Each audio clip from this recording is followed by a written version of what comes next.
Jingle spurs rolling into town. Ooh, black stallion, you bring a grim reaper. Dressed in snake hide, worn black leather.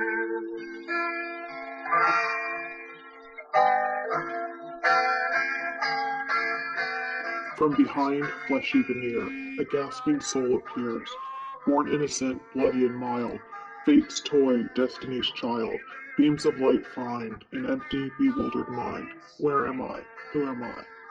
Thus the struggle begins, good and evil within, and sin, honor's evil twin, first to crawl, then stumble and fall, down life's long hall, for some a noble course. Others fare worse, forces of the universe, both positive and perverse, traverse the bridge eternal, where spirits holy and carnal cast lots for mortals. In the end, into angels' arms ascend, or to the jaws of hell commend, and the struggle begins again. With a big cigar. Give me a whiskey, 'cause I'm a feeling a little risky. If that 10 stars in town, well, you tell him Welcome to SKB, Dissecting the Serial Killer's Brain. I'm your host, Caroline, a university biology professor and true crime junkie. Thanks for joining me on my quest to understand evil. This is episode 5 of a 5-part series, Danny Rowland, the Killer Cowboy Crooner. We left Danny on September 7th, 1990, as he sat in an Ocala jail right after he robbed a Winn-Dixie.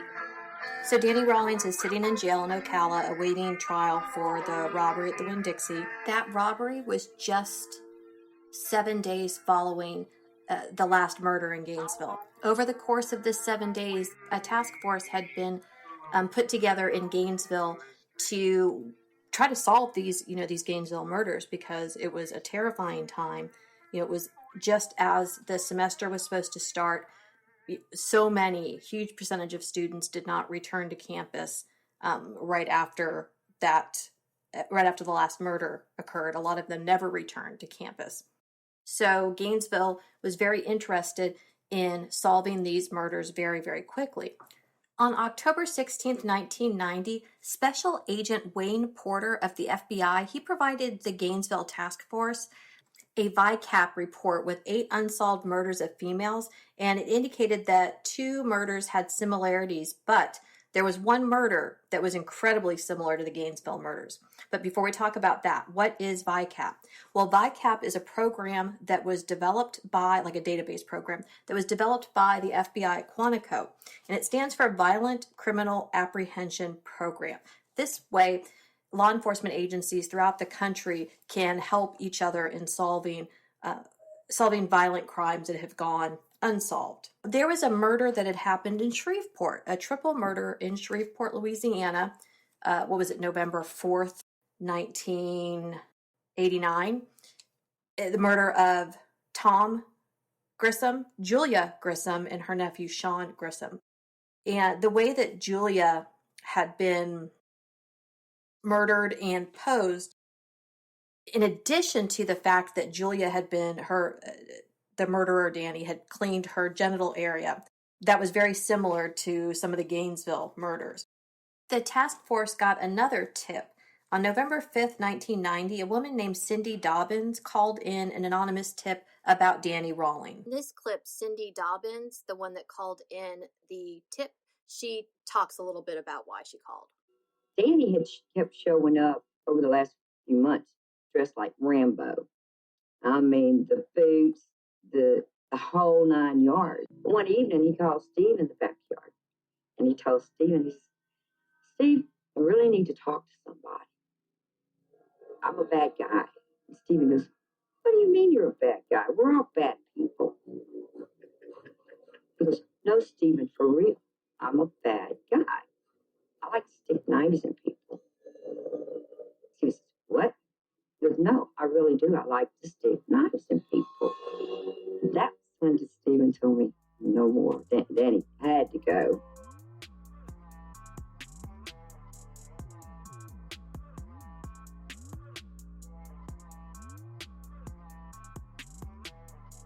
So that takes us to January of 1991.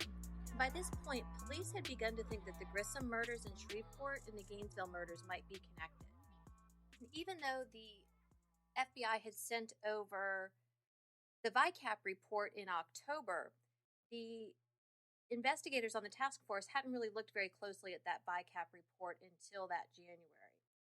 In Mary Ryzak's book, she indicates that Shreveport police called Gainesville to talk about Danny Rolling and the Grissom murders that had occurred in November of 1989. Shreveport had been looking at the VICAP report, and of the 8 murders that were listed in this VICAP report that had been unsolved, the Grissom murders bore striking similarities to the Gainesville murders.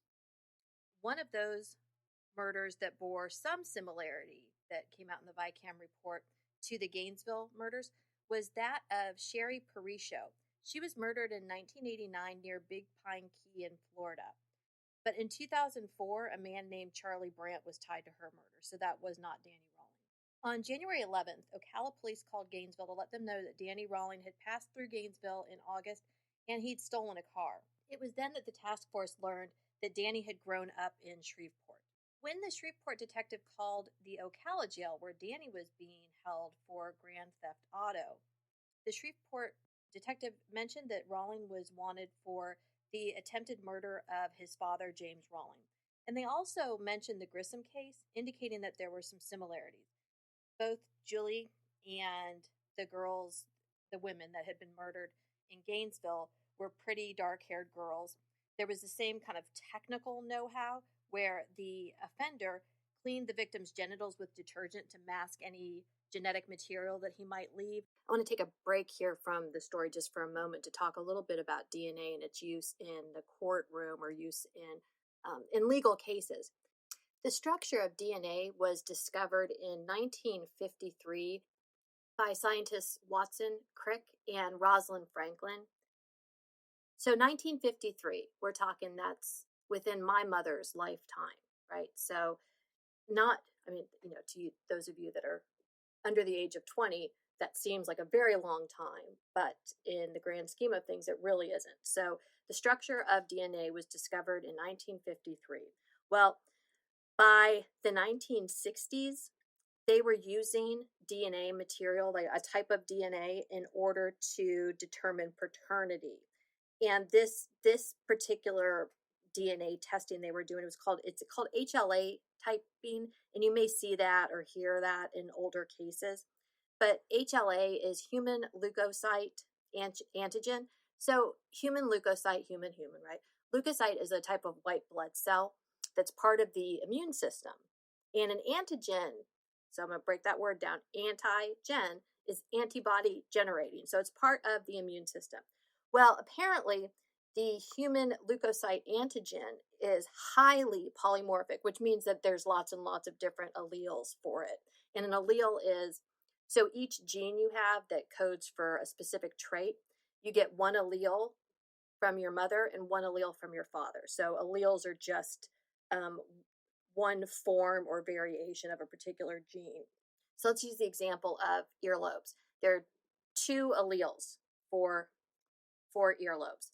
One allele codes for them to be attached, which means you don't have that flappy earlobe thing. And the other form is unattached. Well, unattached is the dominant allele, right? So when my son was born, my ex-husband has these really sweet, cute little ears with no like floppy earlobes or anything. So I was hoping my son would have my ex-husband's cute little ears, but instead he got mine, the big floppy earlobes hanging down. So that tells us that earlobes that are unattached are the dominant blood types, right? There are, depending on, I don't want to go into too much detail, but there's 8 major blood types. A positive, A negative, B positive, B negative, AB positive, AB negative, O positive, O negative, right? So what that means is that there are a number of different alleles that code for this particular gene of blood type, right? You only get 2 alleles. Okay, so back to the different types of DNA testing they had. Human leukocyte antigen testing was about 80% accuracy, but the issue was, say a child was born and it's a possibility that one of 2 brothers is the father or one of 2 cousins is the father. The HLA wouldn't be able to tell the difference between, or had a hard time telling the difference between close family members. Well, by the 80s, something new had happened in the world of DNA testing, and it's still called restriction fragment length polymorphism. So basically, what they would do is cut the DNA into pieces using this thing called a restriction enzyme. And the restriction enzyme is an enzyme. So you have these big, long strings of DNA. A lot of it is just takes up space and really has no function. But there's a lot of it that actually codes for, specific characteristics, proteins, all these different things. So in these regions where there is something that's being coded for, these different regions can be cut at a specific point, right? So the restriction enzyme will go in and cleave DNA at a specific site on one side and a specific site on another side. And then forensic scientists could compare these restriction fragment length polymorphisms between, different suspects. In 1986, a British scientist named Alec Jeffreys, he had just a couple years before discovered that there were patterns in some regions of the DNA, and these are what we're going to talk about in a little bit, which are short tandem repeats, that they're highly individual. And in 1987, this type of DNA testing, profiling, was used for the first time in England, and it was used to solve the rape and murder of a 15-year-old girl. The problem with this stuff back in the late 80s and even into the early 90s is that it would take a very long time to get DNA, to run a DNA, and it was also pretty expensive. So that was the 80s. By the 90s, things had gotten a little bit more exciting. Something called polymerase chain reaction had been developed. Polymerase chain reaction basically is, okay, I've got some DNA here. I'm going to make as many copies of it as I can. I'm going to make millions and millions and millions and millions of copies of it, so that way I can actually test it, right? And they would make copies of these areas called short tandem repeats. Short tandem repeats are sort of like these restriction fragment length polymorphisms, or RFLPs. However, the short tandem repeats are even shorter. So there's more uniqueness, especially if you're testing short tandem repeats far away from each other on the DNA, then there's less chance of coincidence, right? It wasn't really until the early 2000s that DNA became much more commonplace in a courtroom scenario, because they developed new techniques in which to amplify the DNA sample a lot easier, a lot quicker, and a lot cheaper. Now we live in this CSI effect sort of world where if you got called to jury duty, if there was a murder, one of the things that you are going to expect is DNA. But back in the 90s, even up until the mid-90s, the average non-scientist person didn't really know much about DNA other than what they learned in high school biology. And you can go back and watch footage of the O.J. Simpson trial when the DNA expert was speaking. It was obvious by the faces on the jurors that all of this talk about nucleotides and how they pair up and what the randomness factor is, they didn't understand it. And it wasn't because they were dumb. It was because people didn't know then what they do now about DNA testing. But let's get back to this story of Danny Rawlings.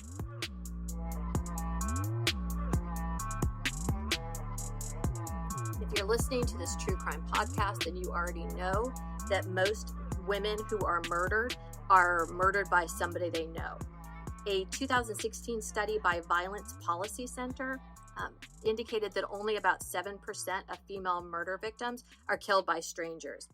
And if you further suss that down, and you find it's a much smaller percentage that would fit a particular physical type who were killed by the same type of, or killed by somebody using the same type of weapon. So we've got Gainesville, dark-haired, petite girls, use of a K-bar knife, use of some of the similar types of posing of the bodies. And there's not a lot of people out there in the country that were doing the same thing, right? So that helps to narrow things down a little bit. At this time, Rawling had not yet been named a suspect in either the Grissom triple murders or in the Gainesville serial murders. However, around 5 p.m. on January 11th, the FBI called Ocala to have them put a notice on Danny's file that if he were released from the Ocala jail, the Gainesville task force should be notified. The task force then started to look at all of the crimes committed in Gainesville around the time of the murders.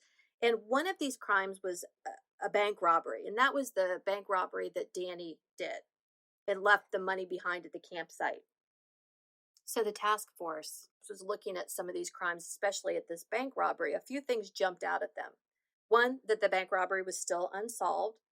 Two, that the First Union Bank robbery happened on Archer and 34th Avenue, which was really close to Krista Hoyt's apartment. The task force went back to the evidence that they found at that bank robber's campsite. They found a screwdriver, a gun, a ski mask, and a cassette tape deck with a tape inside of it. They were able to match the screwdriver to pry marks that were left at the scenes of the murders. And the screwdriver had 17 separate matches that could be placed at these 3 different Gainesville murder sites. At that campsite, a pubic hair was also found, and it turned out to be Krista Hoyt's, and they found this out through DNA analysis. So it took a long time to get those results. It's not like on Brooklyn Nine-Nine where they walk into the DNA lab at night and the guy gives them results within an hour. It's not that fast, but back then it was very, very slow. The investigators on the task force decided that they should listen to the tape that was in the cassette player. And oh, what did they hear?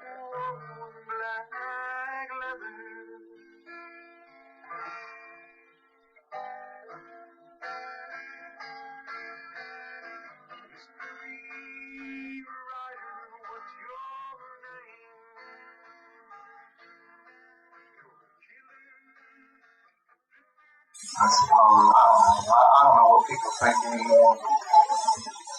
All I know is I'm just one man alone in this world, facing the whole world by himself. Without sending this to the 3 people I love the most, I'll always love you. I love my mother. I love my father. And I love my brother. And no matter what anybody thinks of that man, Danny Hell, I want these 3 people that I'm talking to right now to know that this is not the road that I really wanted. This is not what I wanted. But it is the road that is before me now. Betting stars in town. Where are you telling Mom around?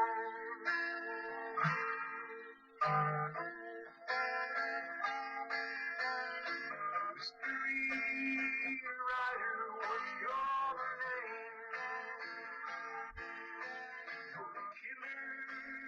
So as the investigators were starting to piece together that Danny Rawling might be a good suspect, they found some other things that they could test at the campsite, because before this, they didn't know that the bank robber at that campsite, they didn't know who that bank robber was.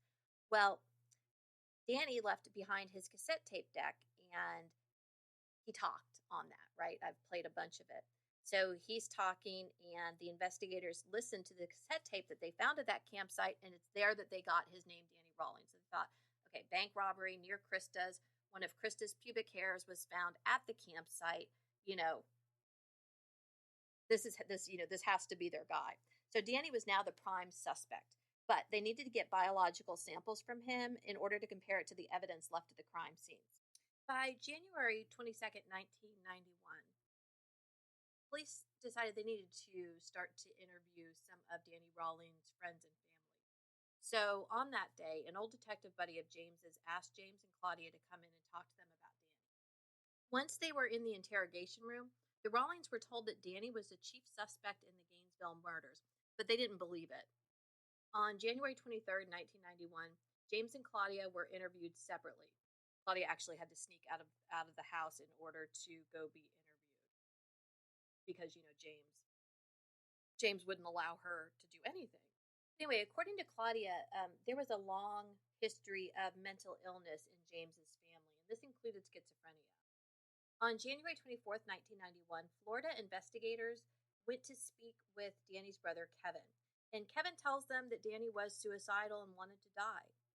Investigators also spoke to Bunny Mills, Danny's ex-on-again, off-again girlfriend, a woman named Georgette Eaton. Georgette Eaton had met Danny in mid-April of 1990. She told them whenever she and Danny had sex, she felt like Danny seemed disgusted. He wanted to clean himself up immediately. Georgette was a nurse, and she actually thought that he might be borderline schizophrenic, and that she also relayed to investigators that he had anger issues. They talked to Danny's uncle, Charles Mitchell, and Charles Mitchell talked about Danny stabbing a pine board in the backyard and commented that it must have taken a lot of strength. So basically, I guess Danny, when he got out of the military, he had a big pine board in the backyard, and he would take his K-bar knife and he would practice stabbing it, which it reminds me of the, which season was, I can't remember, I think season 2 of True Detective, the character that Rachel McAdams plays.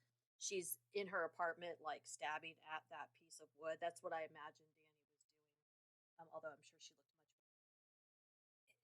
His uncle even said that at one point Danny had threatened him with that same knife. All right, so that takes us to Cindy and Steve Dobbins. And so Cindy was the one that had called in an anonymous tip back right after the Grissom murders had happened. So Cindy had known Danny for about 15 years, since they were teenagers. She had called that anonymous tip in on November 5th, 1990. She had seen Danny hanging around the Dillards where Julie Grissom worked, and thought that his behavior was strange. Her husband Steve thought Danny was weird, and he didn't like him hanging around, especially alone with Cindy.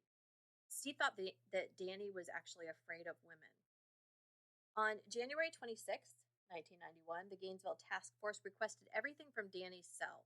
And when one of the guards heard that this was what was happening, she called the Gainesville Task Force to let them know that Danny had had a tooth extracted earlier that day or the day before, and that she had it for them. So there's some DNA evidence there that they could use to at least verify if their hunch was correct. They would, of course, have to get a warrant in order to obtain a blood sample and head hair standard from Danny. On February 10th, 1991, DNA linked the Shreveport and Gainesville murders. Then on February 27th, 1991, a special agent went to interview Homer and Cavis Rawling about their grandson. So Homer and Cavis were James's parents. When they were interviewing his grandparents, one of his aunts was there, and they wondered if the investigators asked whether or not the family thought that Danny could have been capable of committing such crimes. And Cavis, his grandmother, of course, said that Danny was a good boy. But his Aunt Jeanette really made no comment about whether she thought he could have or could not have committed the murders. On April 17th, 1991, so they're really investigating this a lot, the Tampa agents, so this is Cindy Bernard and Steve Davenport, they went to Ocala and they served Danny with 2 arrest warrants for burglaries that happened in Tampa. Agent Bernard told Danny that she knew he killed the Gainesville students. There was another early suspect named Stephen Michael Bates, and he told investigators that he had met Ed Humphreys and Danny Rawling in Ocala, and that the 3 of them traveled to Gainesville together. But Danny very clearly told them that he had never met Ed Humphreys and that Ed's name should be cleared. I don't think he had ever met Stephen Michael Bates outside of the Ocala jail. On September 18th, 1991, Danny was sentenced to life in prison for the Winn-Dixie robberies because he was a habitual offender. On September 25th, 1991, Danny was convicted of a robbery in Tampa, and this was at the house of people named the Rios.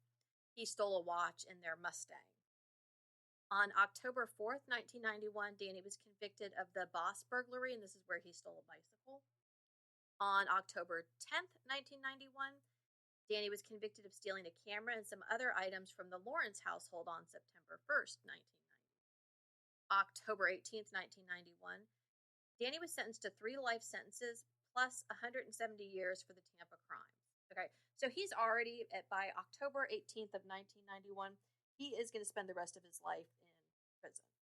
And then on November 1st, 1991, Danny was arraigned on charges for the bank robbery, which I think bank robbery is a federal crime. On November 5th, 1991, a grand jury was called to begin to hear evidence in the Gainesville murders to see if they had enough evidence to bring charges against Danny Rawling for those murders. On November 15th, 1991, Danny Rawling was indicted on 5 counts of murder, 3 counts of sexual battery, and 3 counts of armed burglary. Danny was sent to the Florida State Prison in May of 1992 as he awaited trial. While he was at the Florida State Prison, he attempted to commit suicide a couple of times. One time he tried it with a razor. Once he took 19 Thorazine pills. Thorazine is a medication that's used to treat psychotic disorders, and it can reduce aggression.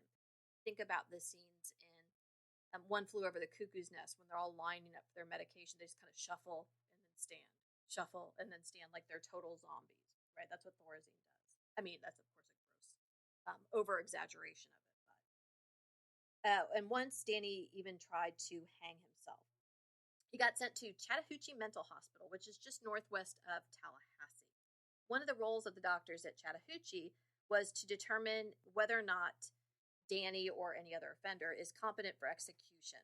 So they had to determine whether or not they could try Danny for capital murder, which would make him eligible for the death sentence. But before they will bring capital charges against somebody in Florida, they want to make sure that that the individual would be competent for execution. Well, while Danny was in prison, he bragged about the murders to anyone who would listen. He had photos cut out of the newspaper of the Gainesville victims, and Danny confessed to a number of different inmates. Let's start with Paul, and I'm sure I'm saying his last name wrong. It's Fuqua, so Fuqua. Danny told Paul that he cut up the girls because they were too pretty. When he spoke to Paul Lamarck, Danny told him that he had robbed the Ocala Winn-Dixie so that he would not be a suspect in the Gainesville murders. To Anthony Adams, Danny confessed to him during a one-on-one Bible study, stating that a demon from hell forced him to kill to purge himself of all prior sins. When he talked to a man named Raymond Taylor, Taylor had been a criminal attorney before ending up in prison. So Danny spent a lot of time talking with Taylor about insanity, incompetence in terms of how that would factor into a trial. There was another guy named Russell Binstead. Danny told him that he'd killed these women to invoke terror. Well, it appeared that Danny told the truth a little bit at a time to a lot of different people while he was in prison and while he was at Chattahoochee. One really key character that comes into play who Danny met while he was in Chattahoochee was a man named Bobby Lewis. Bobby Lewis was a violent offender as well. Bobby was sort of a local celebrity amongst the other prisoners because he had managed to escape death row. Danny started to really trust Bobby and want to confide in him. Danny told him things like he was disappointed that he raped Christina instead of Sonia because Christina had a better body. I mean, who the hell says that, right? He also told Lewis that he had decided to kill while he was in prison in the 80s. Now, Bobby Lewis becomes really important because he is the only vehicle through which Danny will talk to the police. So on January 31st, 1993, Danny asked to see members of the Gainesville Task Force, but he would only speak to them through Bobby Lewis. Danny wanted to confess through Lewis because, according to Danny, Bobby was a worthy soul who deserved a chance to make his life good, and that by helping Rawling, Lewis might win favor with the parole board. That Danny Rawling, he really is a thoughtful fellow, isn't he? More likely, it's that Danny he was unable to verbalize or didn't want to verbalize what he had done to law enforcement officials. Danny, through Lewis, admitted to committing the murders, and he went on to confess that he had planned to kill 8 people, one for each year he'd been in prison in Mississippi. He told Lewis how he had worn black ninja clothing and camped, right? And Danny claimed to have been forgiven by God, but he went on to attempt to absolve himself of the murders by blaming them on Gemini, his alter ego. So Gemini was the serial killer in The Exorcist 1 and 3. Gemini was a demonic killer who decapitated and disemboweled women or a woman. Now, there was a lot that came out during trial, or a lot of speculation during trial, that Danny made up this Gemini thing in an effort to be able to plead not guilty by reason of insanity. Yeah, I think there is some truth to that. However, when Danny talks about who Gemini and Enad were, he doesn't try to exclaim, at least later on, he doesn't try to portray like he had multiple personalities. Instead, he described these as parts of himself that he had tried to keep under control, but then just couldn't for whatever, because he's a sick person. So the Gemini name, I think, I'm sure it did come from The Exorcist, but it was his way of explaining to himself what was going on inside. Danny told officers, again through Bobby Lewis, during the interrogation, that he had buried the gloves and knife that he wore during the murders somewhere on the University of Florida campus. They never found the knife, at least not at the time of trial. Who knows if some of the archaeology students have gone out looking for it. Maybe they found it, but that would be really interesting. So during this interrogation, Danny also brought up Shreveport murders of the Grissams, but he said he didn't want to deal with those murders until after the Gainesville trial. So when investigators asked Danny about the mutilations, Lewis, replied that Danny did not even understand why he did it himself, but he professed that he wanted to understand this. So Danny said, I don't know why I'm mutilating these bodies. I don't know what is possessing me to do this, but I want to understand why. And I want to just a quick aside here. I know it sounds like I'm making excuses or looking for good things about Danny Rawling. I certainly am not. I just am interested in how the brains of people like this work, serial murderers work. So February 15th, 1994, jury selection was to begin. However, on January 26th of that same year, Danny met with his public defender, and he decided he wanted to change his plea to guilty.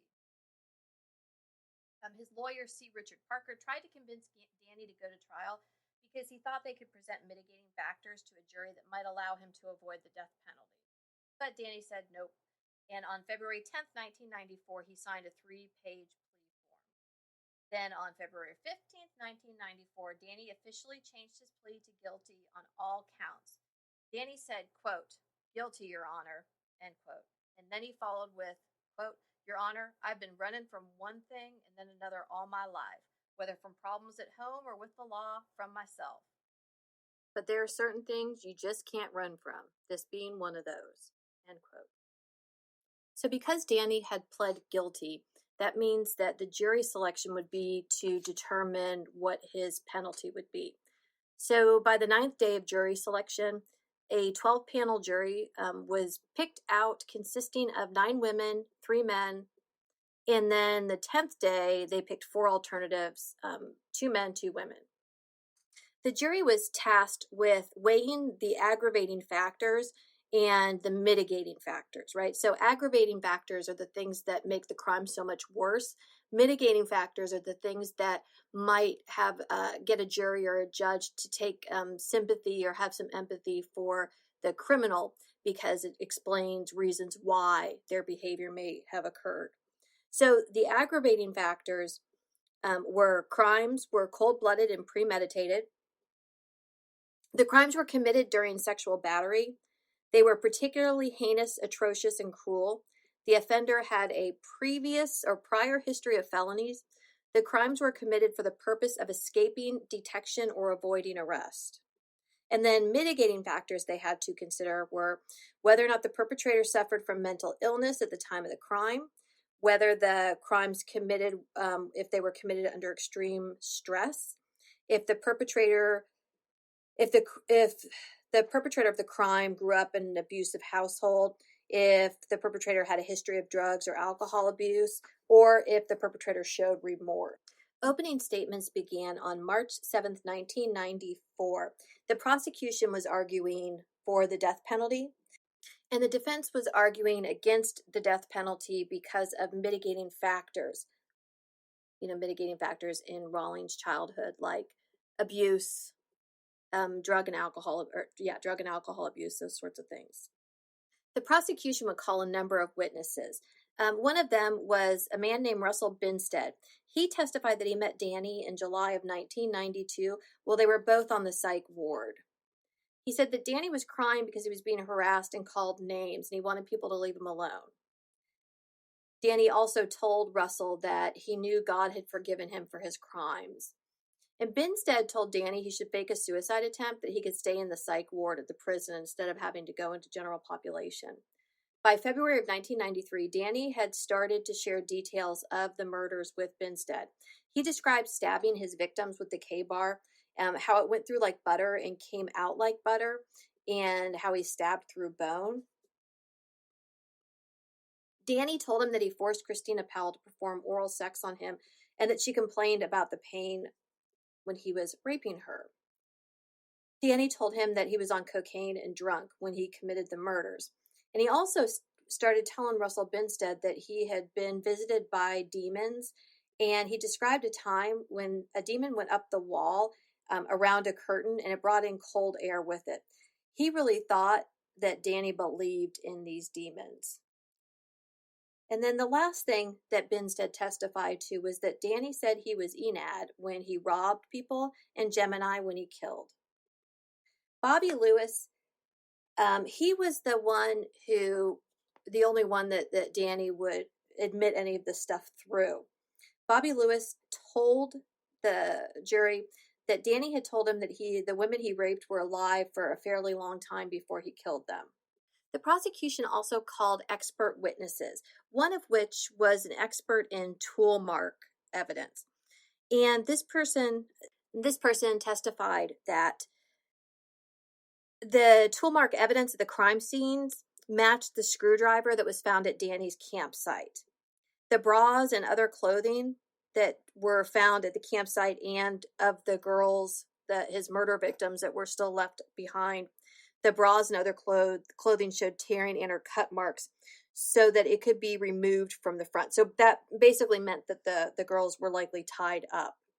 The defense would quickly start to call in witnesses that could testify to Danny's abusive upbringing.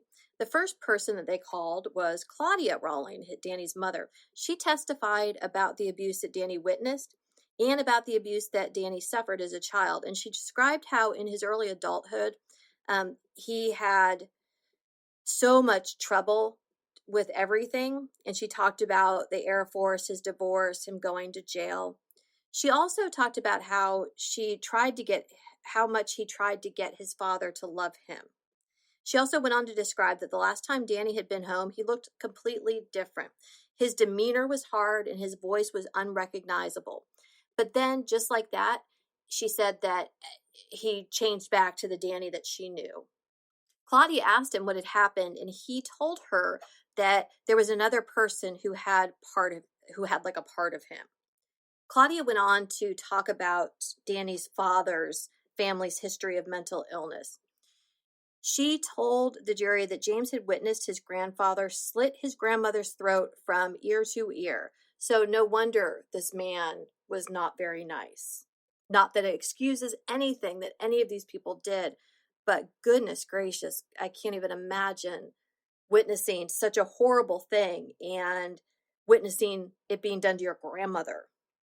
One of James's uncles had committed suicide by putting a shotgun in his mouth. Another uncle died in a mental institute. He had a brother on medication to control his mental illness, and Claudia said they think his mother may have been schizophrenic. I found some audio of Claudia talking about the abuse that Danny suffered, so let me play that for you now. There come a time when you think the way your husband was treating Danny was inappropriate. I always felt it was. He had a way of, he'd make a fist, and in the top of their head, he'd do this real hard. Next, the defense called Danny's his aunt Agnes Mitchell. She went on to recall the abuse that she witnessed. Once James beat Danny so hard that he drew blood. So this is when Danny was playing in the bathtub. So he must have been a fairly small child. And he got beaten bloody for playing in the bathtub. Agnes felt like Danny was troubled from a really early age. He would have nightmares and delusions. And once when he was 6, he cut a dress into strips because he said it had bugs in it. Agnes also talked about how Danny's father, James, tortured animals. He would trap neighborhood cats, shoot them, and then watch them die. Agnes tried to report James twice, but the police said he was a good officer and anything at home was a domestic affair. Back in those days, even in the 60s and 70s, it almost seems like it was a man's right to beat his wife if she misbehaved or something. I mean, even that stupid show, The Honeymooners from like, it was black and white show. I can't remember what year it was from, but Ralph would always say, "To the moon, Alice," right? And like hold his fist up and wave it at her. Like that was just okay to do. I mean, of course it wasn't okay to do, but no matter what Agnes tried to do, it went nowhere. Next, the defense called Danny's cousin, Charles Strosser. Charles spent a lot of time with the Rawlings, and he witnessed regular beatings, and he said that even more common than the beatings was verbal abuse. Charles stated that he and Kevin knew that Danny and James needed help. Danny would tell them about visions of demons, of people in his dreams beating him, of going through a group of people and being stuck with sticks, tortured and gnawed on by demons. He thought Danny needed help, and after Danny's divorce especially. But he didn't talk to Danny about it because he said sometimes Danny was not Danny. The defense also called Claudia's best friend, Bernadine Holder. Bernadine lived across the street from the Rawlings for 28 years, from the time Danny was about 11. She witnessed a lot of the abuse, and she was not afraid of James. Often, because of that, the boys would run to her when they were afraid of him. And of course, the defense would call Bunny Mills because they knew each other for a long time, and Bunny knew a lot about his family history. So he and Bunny met in 1988, and they dated off and on until, about 1994, even after he was in prison. Bunny knew that he was disturbed, and she would try to get him to seek help, but he just would never do it. She thought that the time Danny was put in a detention center by his father was really significant. So that happened sometime when he was, I think, 14 or 15. He got drunk, or I can't remember exact details of it. I think he got drunk, and then his dad arrested him and had him arrested and sent him to jail, and he was there for a while. He never really recovered from that, and he spent a lot of time in isolation too. She would also describe times when he would revert to a childlike state and beg for love. The defense even called to the stand Danny's former attorney, Arthur Carlisle. Arthur was assigned to defend Danny in Mississippi in 1988. He spent a lot of time with him. Danny told Arthur all about the abuse that he suffered. And eventually Arthur convinced Danny to let him call Danny's parents and let them know what was going on. When James realized who Arthur was and why he was calling, he cussed Arthur out and told him never to call back about his SOB Danny. Delightful. After 10 or 15 minutes of being yelled at, Arthur finally just hung up on him. Danny Rawling would undergo several psychiatric evaluations in order to determine whether or not he was fit to stand trial. So the first doctor he saw, maybe not the first one that he saw, but one of the doctors he saw that was called as a witness by the defense was Dr. Harry Kropp. He first saw Danny in Ocala on January 26, 1991, and his job then was to determine whether or not Danny was competent to stand trial for the armed robbery charges. Dr. Krop, and it's Krop, I might be mispronouncing it, but he diagnosed Danny with atypical psychosis. He says that at the time he saw Danny in the beginning, he was very agitated and had scabs all over him from picking at himself, and he was having difficulty grasping reality. Dr. Kropp had put him on an antipsychotic med and declared him competent to stand trial for the armed robberies. 2 years later, he was brought back to evaluate Danny in the Gainesville murder cases. This time, Dr. Kropp spent about 22 hours with Danny over 8 different sessions. He said that Danny talked about his conflicting feelings for his father, about the abuse he suffered, and Dr. Kropp felt that Danny loved his mother and thought that Danny spoke of his mother in positive terms. But although he did speak of her in positive terms, he subconsciously resented her for not protecting them from their father, which makes perfect sense. Danny's father, James, spoke to Dr. Kropp reluctantly. And Dr. Kropp would say that James controlled the conversation by responding without giving an actual response of any kind. James wanted to tell things in a certain order and got upset when Dr. Kropp wanted him to talk about Danny. James denied being abusive ever to his sons or to his wife. James, however, was raised in an abusive household by a holy roller, strict and overbearing family. James claimed that Claudia and her family were liars. And after the interview, James wrote Dr. Kropp a letter outlining everything he did for his family. Dr. Kropp's opinion was that Danny had learned to be untrusting and manipulative. Further, Dr. Kropp would go on to say that children who grew up abused, who had been able to check out while being abused, often grew up with the inability to feel empathy. He thought that, like many abused children, Danny thought he could get his dad to love him if he just tried hard enough. This time, Dr. Kropp diagnosed Danny as seriously emotionally disturbed with 3 types of personality disorders that likely began in childhood. The first one was borderline personality disorder, and this is a pattern of instability in interpersonal relationships, self-image, and affects with marked impulsivity. Dr. Kropp also diagnosed Danny with antisocial personality disorder, and antisocial personality disorder is diagnosed as a pattern of disregard for and violation of the rights of others. He also diagnosed Danny with personality disorder not otherwise specified, consisting of narcissistic, obsessive-compulsive, and histrionic features. Narcissistic personality disorder is a pattern of grandiosity, including a need for admiration and a lack of empathy. Obsessive-compulsive personality disorder is a pattern of preoccupation with orderliness, perfectionism, and control. Histrionic personality disorder is a pattern of excessive emotionality and attention-seeking. So, I mean, from what we've learned about Danny, those all fit pretty well. He also indicated that Danny was an alcoholic and abused other substances. And he talked about Danny's paraphilia. He said that his voyeurism was of a severe nature. People, even back in the 90s, I don't know that people took voyeurism, peeping, as a very serious offense, which it is a very serious offense. Dr. Kropp did note that Danny expressed remorse. Whether or not Danny actually felt that remorse is a whole different thing, but he expressed remorse. The next psychiatrist that evaluated Danny for the defense was Dr. Elizabeth McMahon. She spent 29 hours with Danny over 7 visits from July to November of 1993. She indicated that Danny exhibited high anxiety, and in response to stress, his anxiety would cloud his perceptions. She described his personality as impoverished and that he had no internal mechanisms to help him deal with difficulty.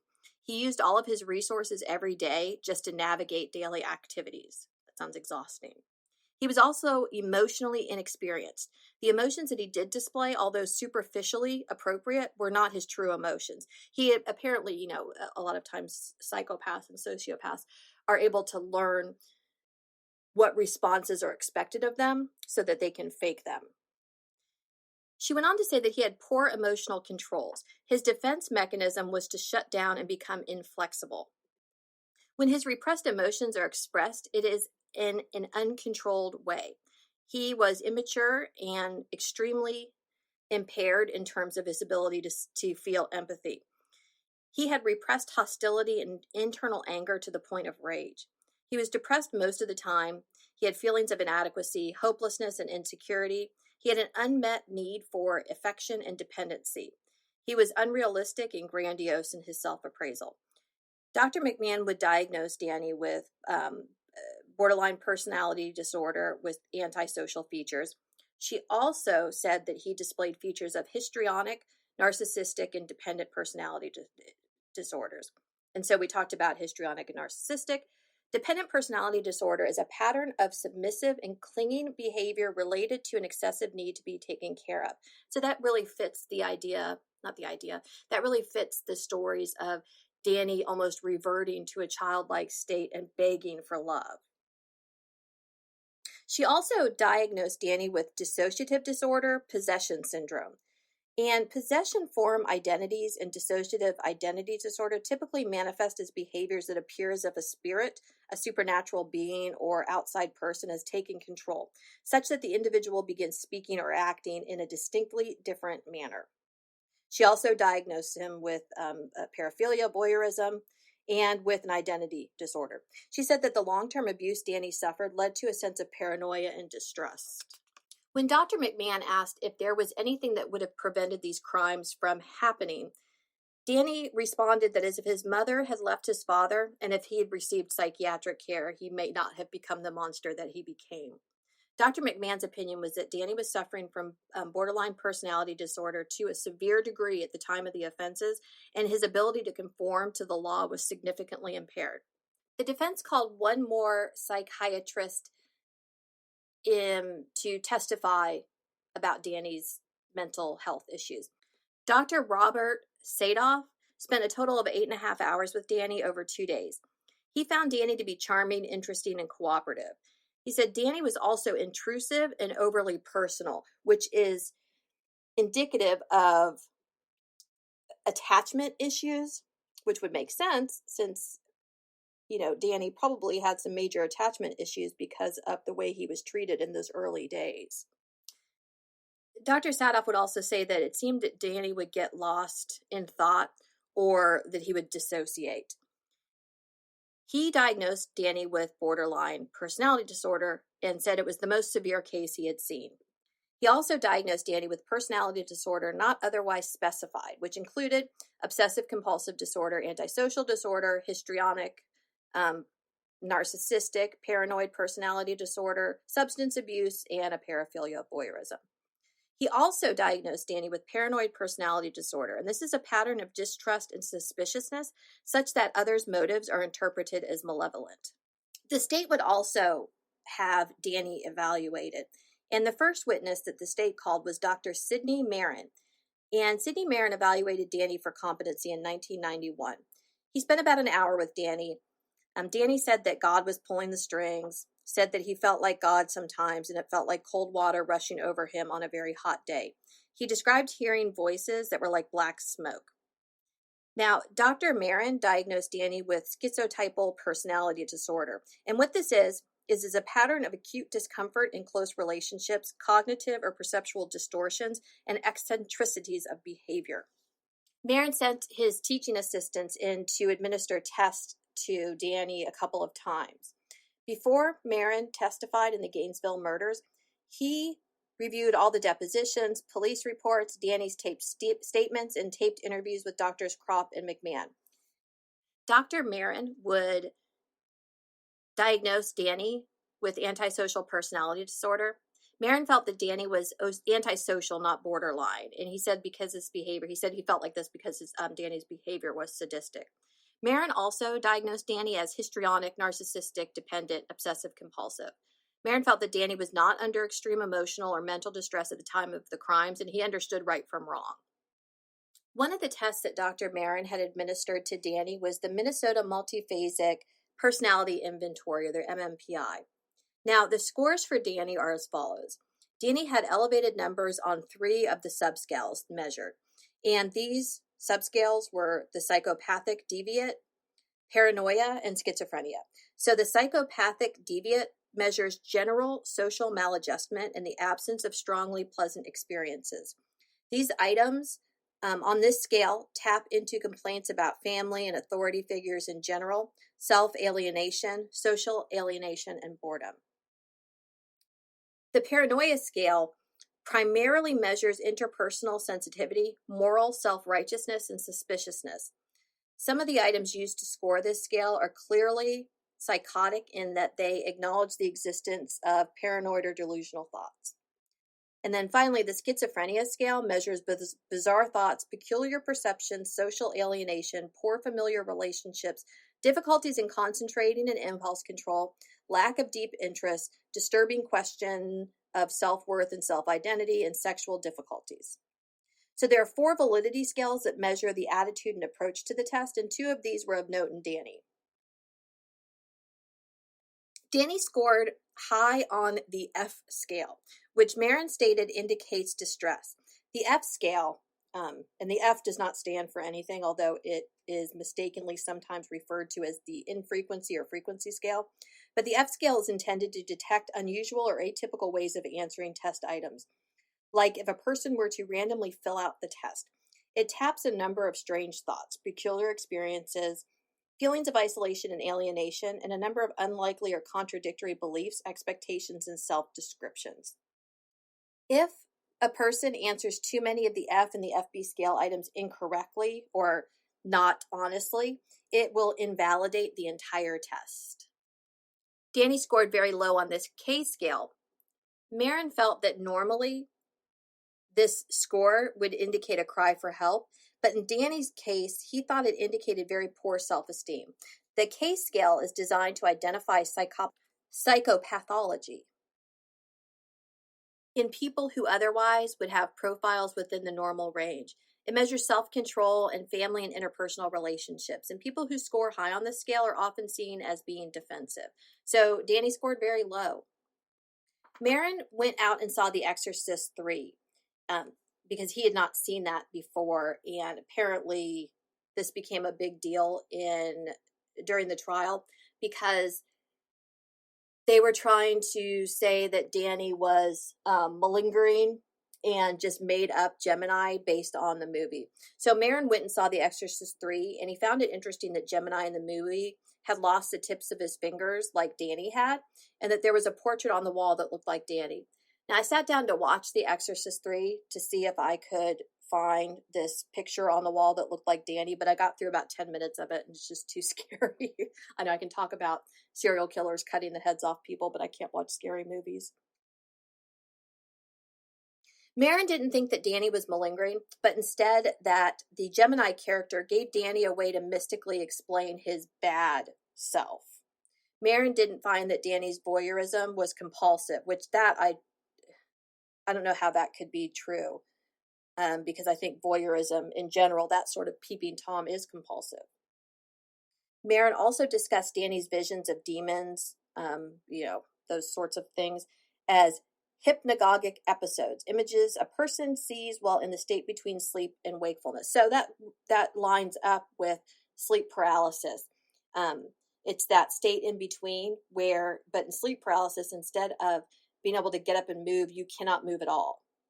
Next, the state called it's Spherehe. I have no idea how to pronounce that, so I'm going to say Sfrehe, a forensic psychiatrist who reviewed case documents such as crime scene photos, Danny's taped statements, audio tapes of Dr. Krupp and McMahon, witness depositions, Danny's medical and psych records, and trial transcripts of Drs. Krupp, McMahon, and Sadoff, and diagnosed Danny with the following: antisocial personality disorder, paraphilia, history of substance abuse, some of the traits of borderline personality disorder. Dr. Sfrehe also did not think that Danny had possession syndrome, and also did not feel that the voyeurism was a compulsion. So here's the sum of all Danny's mental disorders. All 5 psychiatrists agreed that Danny exhibited antisocial personality disorder. All 5 agreed he had a paraphilia, but 2 of 5 did not feel that it was a significant problem. 4 of the 5, diagnosed him with histrionic, narcissistic, dependent, and obsessive compulsive personality disorders. 4 out of 5 diagnosed him with borderline personality disorder. 1 out of 5 diagnosed him with possession syndrome. And then all 5 diagnosed him with substance abuse. So let's start with substance abuse. Danny started drinking alcohol pretty early on. And the teenage or adolescent brain is very vulnerable to the deleterious effects of alcohol. According to Guerreri and Pasquale in their 2009 article, teenage drinking is associated with long-term cognitive defects. And they don't just mean, a teenager having a beer, but like drinking excessively. In this article, they go on to describe how intoxication as an adolescent causes brain damage, impairing the normal processes of brain maturation and plasticity. So what plasticity means is it's the brain's ability to react and respond to environmental changes and kind of go with the flow, if you will. They also said that teenage or adolescent drinking can cause long-lasting behavioral consequences. In another study by Fien et al., authors found that teenagers who drank alcohol regularly showed decreased volume in the left frontal temporal parietal regions of the brain. Now, these are important because the left frontal portion of the brain is in charge of impulse control, fear, not fear, but your reaction to fear, those sorts of things. You often see in serial killers or violent offenders, there's some damage to the frontal and temporal regions of the brain. Danny also started to experiment with drugs fairly early on at 17 or 18, if not earlier than that. And some of the drugs that he tried, if you remember from whatever episode that was, I think episode 2, chocolate mescaline. Chocolate mescaline is extracted from the peyote cacti, and it's mixed with chocolate to cover that really bitter taste. Mescaline can lead to perceptual anomalies, including seeing sounds, smelling colors, etc. And it can lead to psychosis or flashbacks. Danny also would claim that he did LSD more than 100 times. One of these was orange sunshine. The long-term effects of LSD can include persistent psychosis, which includes visual disturbances, disorganized thinking, paranoia, mood disturbances, and it can also cause hallucinogen persisting perception disorder. And this include hallucinations, visual disturbances, halos or trails on moving objects, and neurological disorder-like symptoms. Danny also did a lot of quaaludes. And quaaludes are synthetic barbiturates. And they act as an antagonist at the GABA A receptor, so that's not super, super important. But what that GABA A receptor does, or its importance, is knowing that GABA A isn't important, but the effect is important. So the GABA A receptors are really dense in the frontal lobe of the brain. Okay, what's the frontal lobe responsible for? Keeping you under control, critical thinking, impulse control, right? Responses to fear. So this GABA, or gamma aminobutyric acid, is an inhibitor. And it is the neurotransmitter it is a neurotransmitter that you find in 20% of all central nervous system synapses. GABA can cause calm, euphoria, sleepiness, and it's also a central nervous system depressant. Danny did a lot of hash and marijuana. When these are used early on as a teenager, it can lead to a decrease in IQ. Danny's IQ was reported as 89, which is on the low average side. It's sometimes called dullness. Danny also experimented with cocaine and with crack cocaine. Well, crack to the addict, it is so highly addictive, and it's addictive for a number of reasons. First, because crack is smoked, it's able to bypass the body's systems that would diminish its effect. Like the GI tract, your liver, those sorts of things. Second, crack has a very high potency. Remember that cocaine is about 45% filler, while crack is only about 20% filler. Crack, when smoked, is brought into the lungs and then it goes almost immediately to the brain, where it blocks the reuptake of dopamine. The result is that the smoker will experience a huge surge of dopamine, which is that feel-good chemical. Over time, the user becomes tolerant of crack's effects and will require more and more of the drug to experience that same high. The high that crack creates will take hold in under a minute, peak in 3 to 5 minutes, and last 30 to 60 minutes. So the brain quickly associates crack with pleasure, and it then begins to drive the user to seek it out. And that's one of the reasons why crack is so addictive, because it affects you so quickly. Your brain like immediately knows that it's whatever you just smoked that's making you feel good. And so then your brain's going to be like, oh, I want to smoke more of this so I can feel really good. The long-term effects of crack can include mood changes, irritability, restlessness, depression, anxiety, paranoia, and hallucinations. So according to the American Addiction Centers, the effects of cocaine on the brain are, quote, people who have an increased potential to develop psychosis or schizophrenia are more likely to trigger this condition if they binge cocaine in powdered or freebase form. Cocaine increases stress hormones like cortisol in the brain, which can in turn raise blood pressure permanently, damaging the cardiovascular system. Even if the person does not develop psychosis or paranoia, they could develop anxiety, panic disorders, or problems with aggression and violence. End quote. The site goes on to describe a study published by Johns Hopkins University that found that cocaine use may cause brain cells to cannibalize themselves. They also reference a University of Cambridge study that indicated people who used cocaine had double the amount of gray matter loss in their brains as they aged.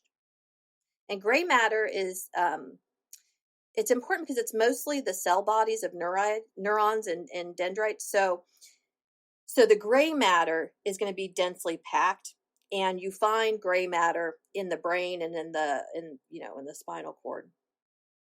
In addition to the damage that cocaine can cause in the brain and the nervous system, crack is an intensive stimulant which causes huge amounts of the stress hormone to circulate. Huge amounts of cortisol can lead to systemic inflammation, causing damage to the cardiovascular and renal systems. People who abuse stimulant drugs like crack are at a high or increased risk of a heart attack. While Danny was in the psych ward at the prison, he was given Thorazine. Thorazine blocks dopamine uptake because psychosis can be induced by excessive dopamine, right? So all of these drugs that Danny was taking early on, Danny was likely a good candidate for developing psychosis, especially since he was showing signs of, I don't know if it was schizophrenia or not, but all the visions he saw when he was young, they sound very schizophrenia-like. Thorazine, it causes tardive dyskinesia, which is basically, that's what the Thorazine shuffle is, right? So if you watch One Flew Over the Cuckoo's Nest or any movie that takes place in a psych ward, you'll see people shuffling up, getting their medication, then shuffling off. So tardive dyskinesia just basically means that your muscles are, your muscles, but it's based on your nervous system's response to the Thorazine. And so it just kind of slows everything down. The courts ruled that Danny could not use the insanity plea. And this was because of the McNaughton rule. And under the McNaughton rule, a criminal defendant is not guilty by reason of insanity if, at the time of the alleged criminal act, the defendant was so deranged that he or she did not know the nature or quality of his actions, or if he knew the nature and quality of his actions but was so deranged that he did not know that what he was doing was wrong. Danny was sentenced to death. I'm going to play a couple of clips of Danny talking about the way he feels about the murders and the way he feels about facing death.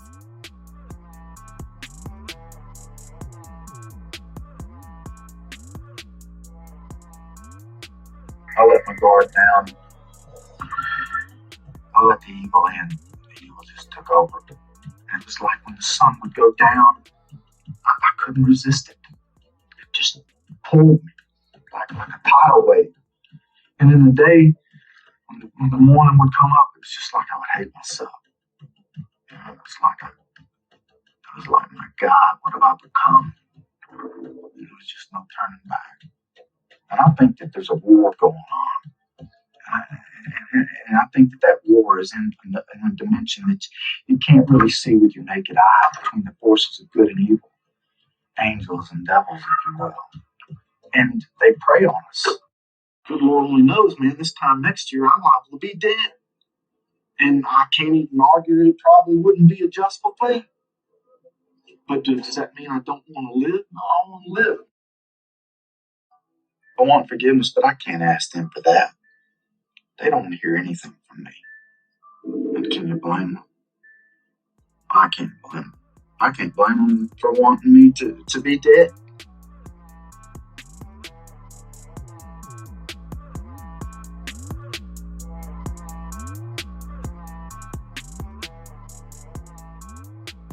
On March 30th, 1994, Danny's mother, Claudia, living with terminal liver cancer, which included tubes that were coming out of her abdomen to drain her liver and to administer chemotherapy drugs. She wasn't able to get around or even care for herself. Well, James came home and he found her watching coverage of Danny's trial. So he did what any man would do when they catch their wife watching their son's trial. He, especially their invalid wife who cannot take care of themselves, he beat her nearly to death.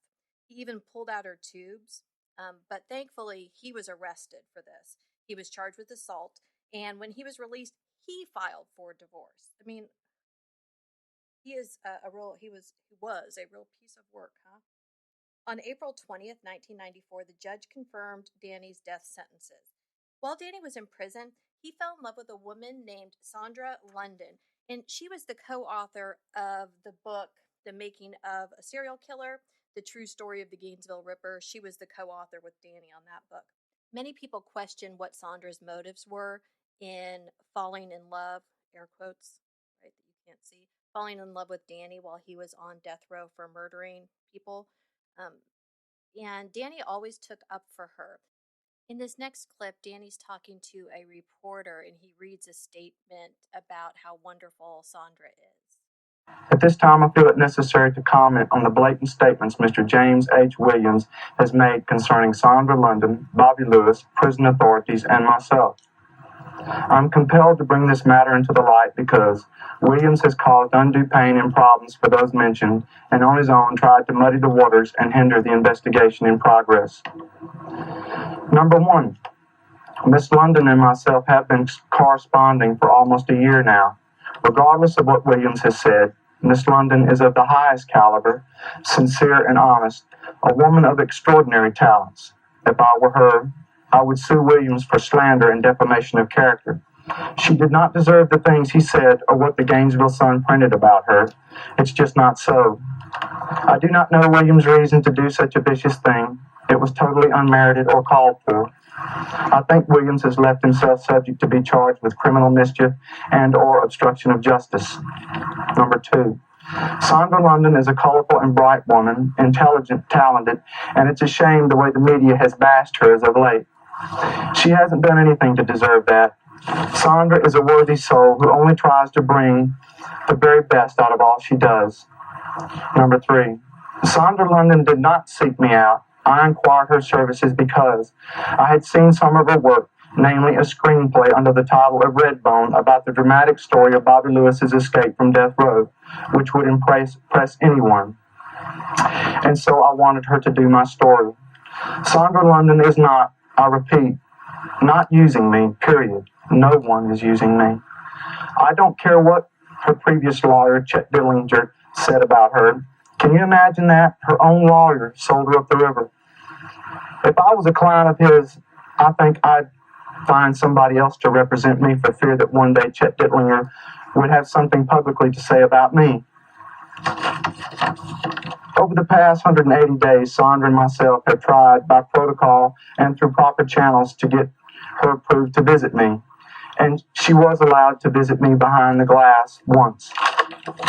Number five, any and all parties involved in the investigation underway concerning the Gainesville murders have been and will be dealt with in an honorable fashion. The wheels of justice may turn slow, but they do turn. You don't ask of justice, it asks of you. Number six, the prison officials here at FSP have not made any deals with me, period. Nor have they made any promises to Bobby Lewis or myself, period. I have not been coerced into making any statements, period. Number seven, Miss London represents me as editor, agent, and media go-between. From this point on, I shall make no further statements to the press unless Sandra London arranges it. If you wish to speak to me, speak to Miss London. Number 8.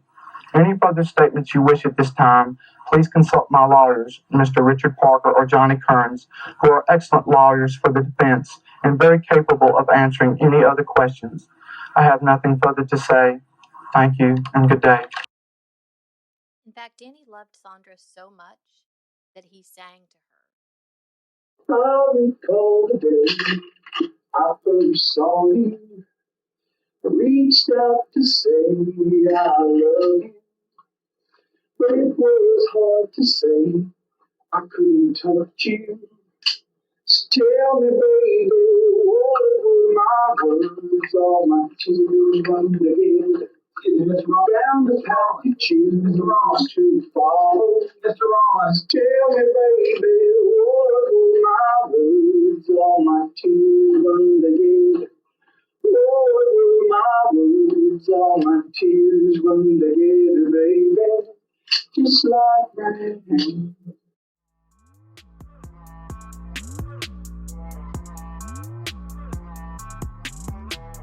On October 25th, 2006, Danny Rawlings was put to death by lethal injection. Right before Danny was put to death, he sang a hymn. I think it's called a hymn. He who flung the stars into the heavens, above the created oceans, mountains, eagles, and doves, none greater than thee, O Lord, none greater than thee. So you're a true crime junkie, a true crime enthusiast, and you might be wondering exactly what it is that's used for lethal injection here in the U.S. So I'm going to tell you. It is typically a cocktail of three different drugs. One is a short-acting barbiturate, and that's sodium thiopental, and it is used for anesthesia and also for inducing comas. So what happens is that one is given first, and it puts in this case, a disgusting monster, into that kind of twilight state that happens when you first are undergoing anesthesia. Next comes pancuronium bromide. And pancuronium bromide is a paralyzing agent. What it does, it blocks acetylcholine at the diaphragm. The acetylcholine, it blocks acetylcholine from binding to receptors on the diaphragm. So the diaphragm is a skeletal muscle. Even though you don't have to think about breathing, our breathing is kind of an involuntary thing, the diaphragm is still under voluntary control. That's why you can increase, decrease the rate of your respiration. That's why you can do those things. Acetylcholine is the neurotransmitter that's released at the neuromuscular junction. So basically what that means is acetylcholine allows skeletal muscle contractions and in the diaphragm, muscle contractions. So when you block the receptors for acetylcholine, then those muscles cannot contract. You paralyze the diaphragm, what happens to your breathing? Unless you're on a machine, you're pretty much toast. And then the final piece of the cocktail is potassium chloride. And potassium chloride actually causes the heart to flatline. And so it doesn't, what it does is it prevents the heart from relaxing to then contract again. So it keeps it in this elevated flatline state. And so then it stops working. The issue here is that with lethal injection, it's a violation of the Hippocratic Oath for a doctor or a nurse to administer the cocktail of drugs and participate in executing someone. So you have people who are not necessarily qualified injecting this cocktail of drugs. And then they're surprised when things go wrong. I'm not a big fan of the death penalty, but not for reasons that one might think. I believe that it is not right for one human to be charged with carrying out the death penalty on another human. I think that's the biggest issue. Not so much that a horrible monster is put to death, but that another human is having to be responsible for that. That is the story of Danny Rawling, the Gainesville Ripper. A very sick, demented individual who wreaked havoc over a long weekend in Gainesville.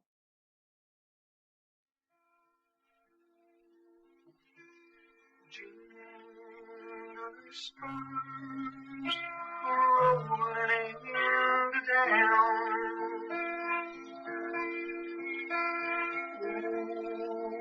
Black stallion, you bring a grin.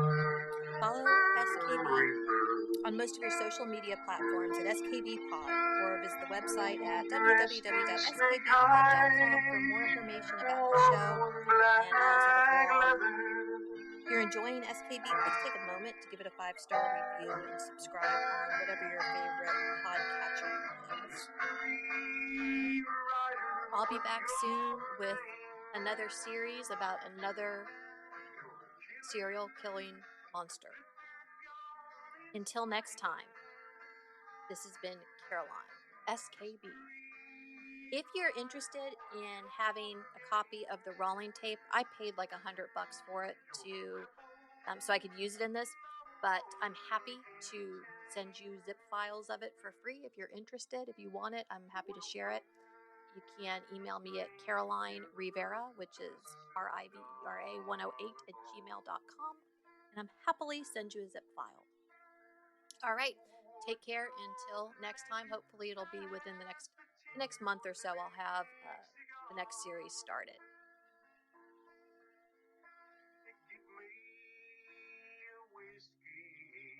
Cause I'm a feeling a little risky.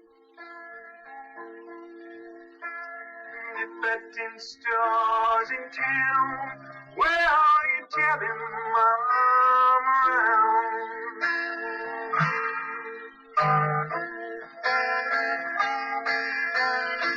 Mystery writer, what's your name? You're the killer, addicted, gone insane. Mystery writer, what's your game? You're a rebel, no one can tame.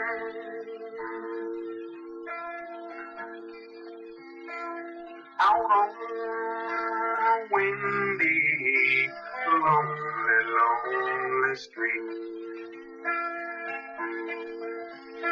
two slinging 44s were hell they finally meet.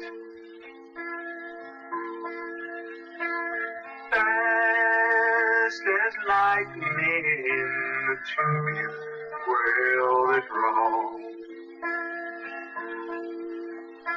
The outlaw he was, the last thing he ever saw.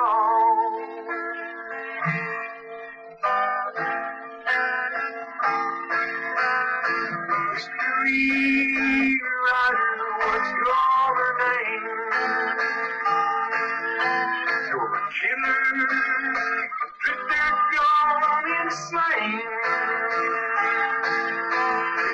Mystery writer, what's your game? You're a rebel, no one can tame. You're a rebel.